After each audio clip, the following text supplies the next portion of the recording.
Welcome to the Learning Pines YouTube. We hope this video helps. In this video, I will help you get started on Figma. First, navigate to Figma's website and sign up for a free account. Once logged in, you'll see the dashboard where you can create new design files or FigJam whiteboards. Take a moment to familiarize yourself with the layout. We'll cover the main tools and panels next, ensuring you feel comfortable navigating the platform from the very beginning. Now, let's dive into Figma's core tools. On the left, you'll find the Layers panel, crucial for managing your design elements.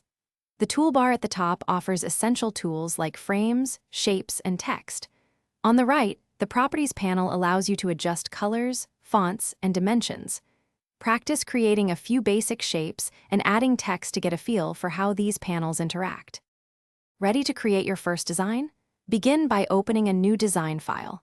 You can choose a blank canvas or select from various templates to kickstart your project.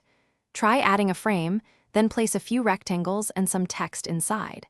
Experiment with different colors and fonts using the Properties panel. Remember to group related elements to keep your design tidy and easy to manage. Figma truly shines with its collaboration features. You can easily invite team members to your file, allowing everyone to work together in real time. Share a view-only link or a prototype to gather feedback efficiently. When your design is ready, export assets like images or SVGs directly from Figma. This makes handoff to developers or clients incredibly smooth and straightforward. Thanks for watching. Consider subscribing if we helped you.